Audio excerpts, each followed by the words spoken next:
They laughed at him when he stayed, ignored him when he gave, used him when he was kind. But the moment he stood up, the moment he turned around and walked away, that's when everything changed. You see, respect doesn't always come from how much you give someone. Sometimes it's born from how much you take away. This is the story of a man who learned that lesson the hard way. A lesson echoed through centuries by the cold, calculating wisdom of Niccolò Machiavelli, the man who understood power not as something given, but something taken and held. In a world full of people who think kindness is weakness and loyalty is something they deserve by default, there comes a time when even the most patient soul has to make a choice: stay and be disrespected, or leave and be remembered. And in that moment, walking away isn't quitting, it's reclaiming power. That's where our story begins. Meet Daniel. Not a king, not a leader, just a regular man who spent most of his life trying to keep the peace in his relationships, at work, in his family. He was always the one to apologize first, even when it wasn't his fault. He gave chances. He stayed up late listening to other people's problems. He helped them when they didn't deserve it. He believed in second chances, sometimes third, sometimes fourth. But the more he gave, the less he received. The more he stayed, the more invisible he became. Then something happened. It wasn't dramatic, no betrayal, no outburst, just silence. A kind of silence that settles in when people stop valuing your presence. They don't scream, they just stop calling. They stop thanking you. They start assuming you'll always be there. And that silence screamed louder than anything else ever could.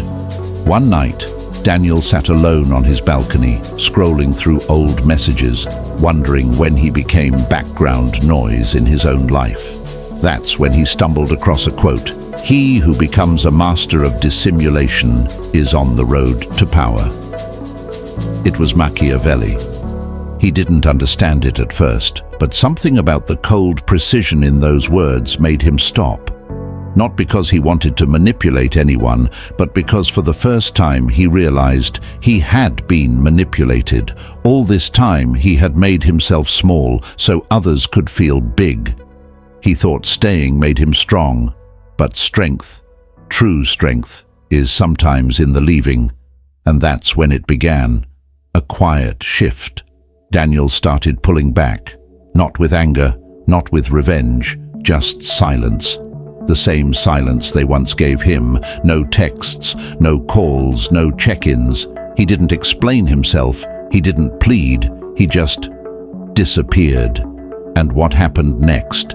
That's where it gets interesting, because suddenly the people who ignored him, they started to notice, they started to wonder, they started to miss him, but it was already too late. This is not just Daniel's story, it's a mirror, a reflection of something you've probably felt before, being taken for granted, being ignored, and wondering deep down if maybe the only way to be respected is to walk away. But where does that road lead? What happens when the person who was always there suddenly isn't? Keep watching. The next part reveals what happens when you stop chasing people and start becoming the one they chase. Daniel didn't expect silence to be so loud. It echoed in places he never paid attention to before. The unread messages that no longer came in, the empty lunch breaks at work, the cold greetings from people who used to light up when he entered the room. But instead of feeling weaker, something strange started happening. He began to feel lighter, not happier, not yet, but lighter. Like he'd set something down that had been weighing on him for years. For the first time, he wasn't carrying other people's expectations on his back. He wasn't waiting for validation, and in that quiet space he could finally hear his own voice again. The people around him noticed. At first, they thought he was just going through a phase. Maybe he was tired, maybe he needed space. But then the days turned into weeks, and he didn't come back. No long apologies, no explanations, just distance. And for some reason that scared them more than if he'd screamed. Because when a man who always gave suddenly gives nothing, you start to wonder how deep the damage really was. That's the thing about walking away.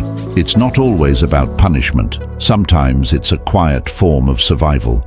Machiavelli once wrote that it's better to be feared than loved if you cannot be both. But Daniel wasn't looking to be feared. He just wanted to be respected. And maybe, just maybe, they're closer than people think. Because when others realized they could no longer reach him so easily, that's when the weight of his absence began to hit. They remembered his help, his patience, his kindness. But memories don't fix damage, especially when someone's already left. The real twist? Daniel didn't hate them. He didn't hold grudges. He had simply reached the point where peace with himself mattered more than peace with everyone else. And that quiet power, it scared people, because the one they once called weak, the one they overlooked, now held the upper hand by doing absolutely nothing. No begging, no confrontation, just silence and distance. What they didn't know is that Daniel wasn't running. He wasn't broken. He had finally seen the truth. And once a person sees clearly, once the fog lifts, you can't pull them back into the same games. You can try, but it never works. But here's the question that lingers in the back of your mind, and theirs. Will Daniel ever come back? Or has he finally found a life where he no longer needs their approval? You'll find out soon enough, because walking away was just the beginning. As Daniel continued to stay silent, the people who once took him for granted started talking, but not to him. They whispered among themselves, asking where he went, what happened, and more importantly, why he wasn't reacting. Some assumed he was angry, others thought he was being dramatic. But none of them dared to admit the truth that made them uncomfortable. Maybe he just didn't need them anymore. And that stung deeper than they expected. Because power, as Machiavelli taught, often lies with the one who cares the least, or at least appears to. Daniel's absence wasn't just personal. It started affecting things they never thought he was responsible for. At work, projects began missing deadlines because the one who quietly made everything run smoothly wasn't there to fix the chaos. In his friend circle, arguments started erupting without his calming voice. Even in his family, the unspoken tensions he used to absorb now surfaced and exploded. He had always been the glue, invisible, unappreciated but essential. Now that he had stepped away, everything was slowly falling apart. But here's where it gets interesting. Not everyone wanted him back for the right reasons. Some missed the comfort of having someone always available, not the man himself. Others started reaching out just to regain control, not to apologize. And Daniel could feel it. Every message, every "we miss you" text, every half-hearted phone call reeked of guilt disguised as care. And that's when the real conflict began. Daniel wasn't sure who was genuine anymore. He wanted to believe that some people truly valued him. But once you've been used, it's hard to tell the difference between love and strategy, between apology and manipulation. And as the pressure to respond built up, Daniel faced a choice, one that would test everything he had learned. Daniel didn't answer the first message, or the second, or the third. He watched them come in, some laced with guilt, others with false warmth, and let them sit unread, not out of pride, but clarity. It was strange how quiet his world had become without all the noise of people who only needed him when it was convenient. And yet, it was in that silence that the pressure began to build. Not just from them, but inside him. What if he was wrong? What if there were people who truly cared, but just didn't know how to show it? The questions swirled in his mind, clashing with the certainty that had brought him this far. It wasn't easy walking away, even when you knew it was right. That's the part no one talks about. The ache, the second-guessing, the lonely moments when you wonder if maybe, just maybe, you gave up too soon. But then came the unexpected call. Not a text, not a voicemail. A direct call from someone he never thought would reach out. A person who had once dismissed him in front of others, laughed off his efforts, ignored his needs. Now their name flashed on his screen, and it wasn't just the call, it was what it meant. A crack in the wall, a shift in the balance. The one who once had all the power was now reaching up. Daniel didn't pick up. His thumb hovered over the screen, heart pounding, mind racing, because he knew this was the moment. The power had changed hands, and not by force, not by manipulation, but by absence. The very thing they once took for weakness had become strength. But what would he do with it? That choice was coming, and nothing would be the same after. Daniel stared at the screen, watching the caller ID fade as the phone finally stopped ringing. His chest was tight, not with fear, but with the weight of knowing this moment wasn't the end. It was only the beginning of something deeper. He thought walking away was the hardest part. He was wrong. It was what came after that tested him the most. Because that call, it wasn't random. Later that night, a mutual friend sent him a message. One line, no context, just, "You should know they're saying things about you." Daniel didn't reply. He didn't need to, because right then he felt it. How quickly people flip the narrative when they lose control. What was once silence became whispers. They were accusing him of being cold, selfish, manipulative. The irony stung. The same people who used him now painted him as the villain just because he had the audacity to leave. This was the twist he never saw coming. Not just being forgotten, but being rewritten. And that's where the real conflict ignited. Because now, Daniel wasn't just fighting to protect his peace. He was fighting to protect his truth. Machiavelli warned that perception is more powerful than fact. And now, Daniel was living it. The respect he had finally earned by stepping back was now under threat, twisted into something dark by the very people who once drained him. And yet, he still didn't break. But the pressure kept rising. A family member called, confused by the sudden change in tone from others. "What's going on? Why is everyone saying you've changed?" Daniel wanted to explain, but he stopped himself. What could he say that wouldn't sound like defense? What words could fix what silence had finally started to heal? Meanwhile, one person, someone who had always stayed in the background, started reaching out more often. Not out of guilt, but genuine care. They didn't push, they didn't ask, they just listened. It was subtle, but real. And Daniel noticed. The lines were shifting again. Trust, power, reputation. But even as that one light flickered in the distance, the shadows around him grew longer. The ones he had left behind weren't done with him. They were losing control, and in their desperation, they were about to cross a line Daniel didn't see coming. It happened on a Tuesday, quiet, uneventful, like most turning points do. Daniel was at a small cafe downtown, one he used to visit often with them. He hadn't planned to go back, but something drew him there.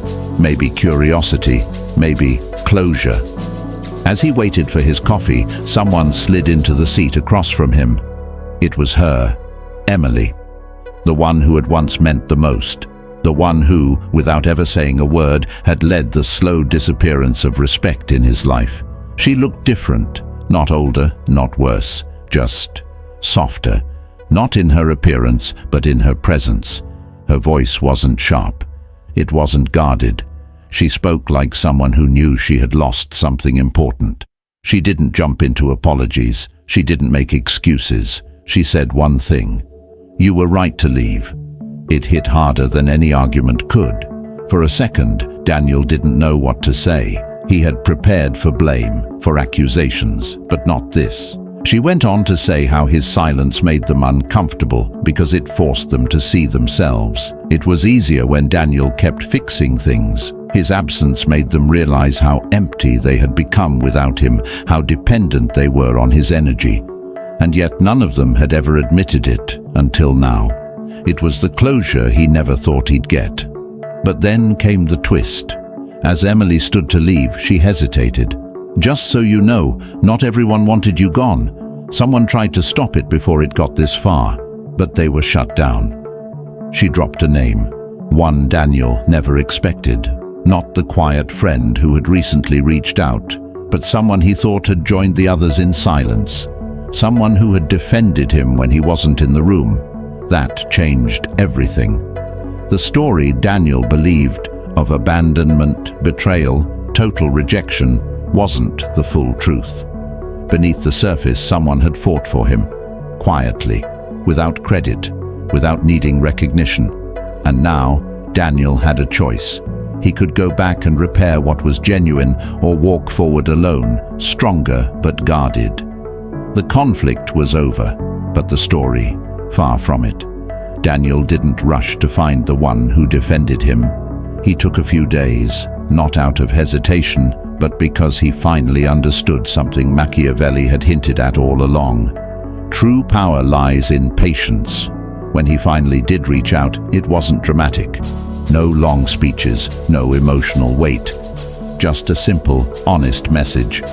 Thank you for seeing me when others didn't. The response came quickly. Some people are only quiet because they don't want to lose you, not because they don't care. That one line wrapped up months of confusion. Not everyone who stayed silent was against him. Some were just afraid, unsure, caught in their own battles. It made Daniel realize that not everything was black and white, and just like that, the sharp edges of his anger softened. He didn't forget how he was treated, but he stopped letting it control him. He started reconnecting, but this time on his terms. The version of Daniel who came back wasn't the same one who left. He didn't overextend himself. He didn't explain his worth. He just showed up when he chose to and stayed where he felt respected. The rest? He let it go. As for Emily, they never became what they once were. But there was peace between them now. No bitterness, just understanding. Some relationships aren't meant to last forever, but they still teach us what we need to grow. And sometimes, letting go with grace is more powerful than holding on in pain. In the end, Daniel's story wasn't just about walking away. It was about what you find when you stop begging to be seen. When you stop chasing approval and start building a life where your presence is valued, not used. The people who once ignored him, some stayed gone, others came back changed. But Daniel no longer waited for their validation. He had already found something stronger: self-respect. And if there's one thing Machiavelli would agree with, it's this: the world will always try to define your worth for you. But the moment you walk away from those who take you for granted, they're forced to face what they lost. And sometimes, that's the only way they ever learn to truly respect you.